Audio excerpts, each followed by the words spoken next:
കുഞ്ചൻ നമ്പ്യാരുടെ കാലനില്ലാത്ത കാലം എന്നൊരു കവിതയുണ്ട്. മരണമില്ലാത്തൊരു കാലത്തെക്കുറിച്ചുള്ള നർമ്മത്തിൽ പൊതിഞ്ഞൊരു കവിതയാണത്.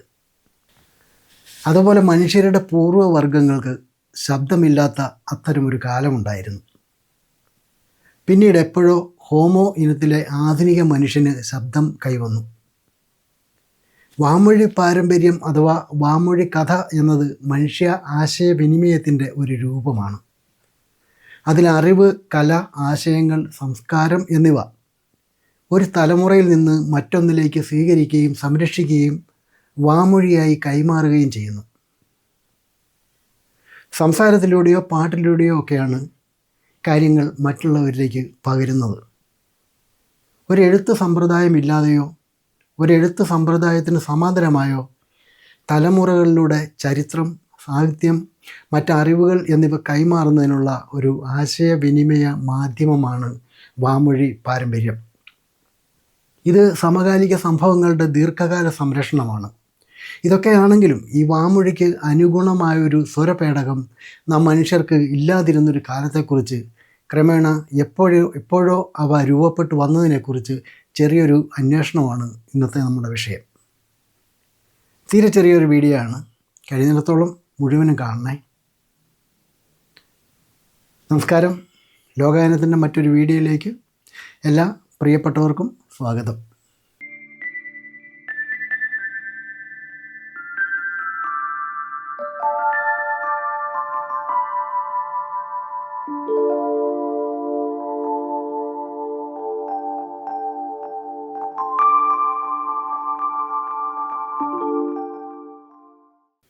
മനുഷ്യരെ അവരുടെ പുരാതന ബന്ധുക്കളെക്കാളും നിലവിലുള്ള ജീവി വർഗങ്ങളെക്കാളും ശക്തരും ബുദ്ധിമാന്മാരുമാക്കുന്ന ഒരു കഴിവുണ്ടെങ്കിൽ അത് അവരുടെ സംസാരിക്കാനുള്ള കഴിവാണ്.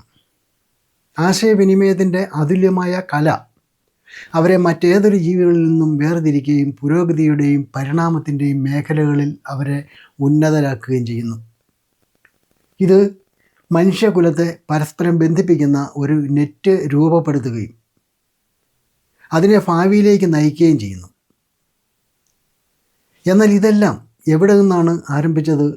കൊത്തുപണികളിലൂടെയും അടയാളങ്ങളിലൂടെയും ആശയവിനിമയം നടത്തിയവർ വാക്കുകളിലൂടെയും ശബ്ദങ്ങളിലൂടെയും പ്രകടിപ്പിക്കാൻ പരിണമിച്ചത് എന്നു മുതലാണ്.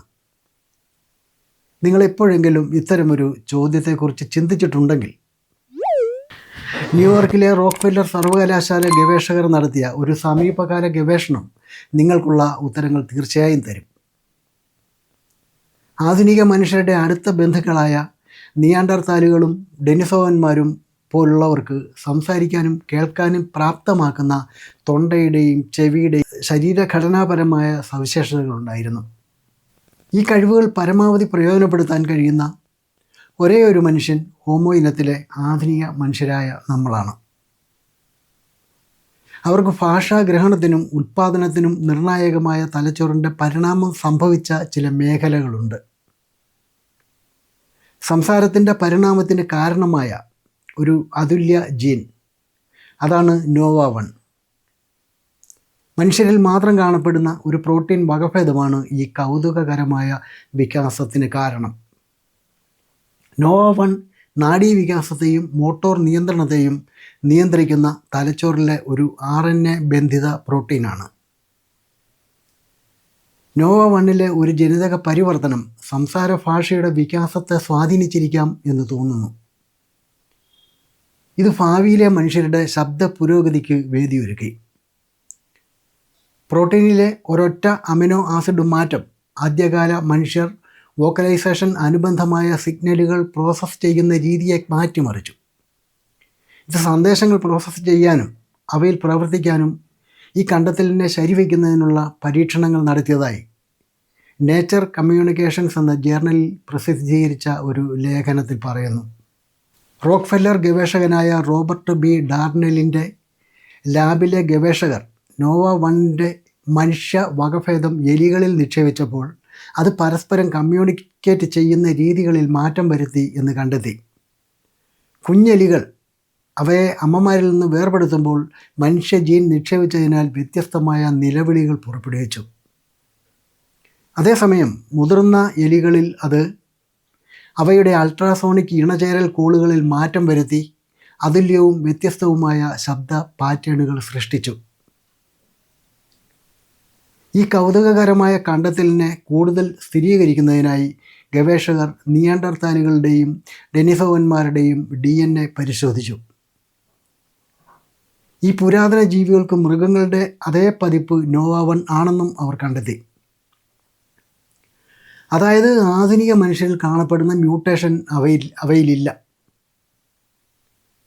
ഗവേഷണത്തിൽ നിന്നുള്ള കണ്ടെത്തലുകൾ സൂചിപ്പിക്കുന്നത് വികസിത മനുഷ്യർ ആഫ്രിക്കയിൽ എവിടെയോ വെച്ച് ഈ മ്യൂട്ടേഷനുകൾ വികസിപ്പിച്ചെടുത്തിട്ടുണ്ട് എന്നാണ്. അവിടെ നിന്നാണ് ഇത് ജനസംഖ്യയിലുടനീളം അതിവേഗം വ്യാപിച്ചത്. ആദ്യകാല ആധുനിക മനുഷ്യരിലെ വ്യാപകമായ പരിണാമപരമായ മാറ്റത്തിൻ്റെ ഭാഗമാണ് ഈ ജീൻ. സംസാര ഭാഷയുടെ സാധ്യതയുള്ള പുരാതന ഉത്ഭവത്തെക്കുറിച്ച് സൂചന നൽകുന്നതെന്ന് laboratory of molecular neuro oncology മേധാവി ഡാർണൽ പറഞ്ഞു. നോവ 1 ഒരു സത്യസന്ധമായ മനുഷ്യഭാഷാ ജീൻ ആയിരിക്കാം. തീർച്ചയായും ഇത് മനുഷ്യ നിർദ്ദിഷ്ട ജനിതക മാറ്റങ്ങളിൽ ഒന്ന് മാത്രമാണെന്നും അദ്ദേഹം പറയുന്നുണ്ട്. തലച്ചോറിൽ വോക്കൽ പെരുമാറ്റങ്ങൾ രൂപപ്പെടുകയും പ്രോസസ്സ് ചെയ്യുകയും ചെയ്യുന്ന രീതികൾ നോവ 1ൻ്റെ സാന്നിധ്യം നിർണായകമാണെന്ന കണ്ടെത്തലുകൾ സൂചിപ്പിക്കുന്നു. വികസിതവും സങ്കീർണവുമായ സംഭാഷണ സംവിധാനമുള്ള ഒരേ ഒരു ജീവി എന്തുകൊണ്ട് മനുഷ്യൻ മാത്രമാണ് എന്നതിനെക്കുറിച്ചുള്ള നിരവധി രഹസ്യങ്ങളിൽ ഒന്ന് ഈ കണ്ടെത്തൽ പരിഹരിക്കുന്നു. ഒരു പ്രോട്ടീനിലെ സൂക്ഷ്മമായ മ്യൂട്ടേഷൻ സാമൂഹിക ജീവികളായ മനുഷ്യരുടെ ഏറ്റവും അത്യാവശ്യമായ കഴിവുകളിൽ ഒന്നായ സംസാരിക്കാനുള്ള കഴിവ് വികസിപ്പിക്കുന്നതിലേക്ക് നയിച്ചത് എങ്ങനെയെന്ന് കാണുന്നത് അത്ഭുതകരമാണ്.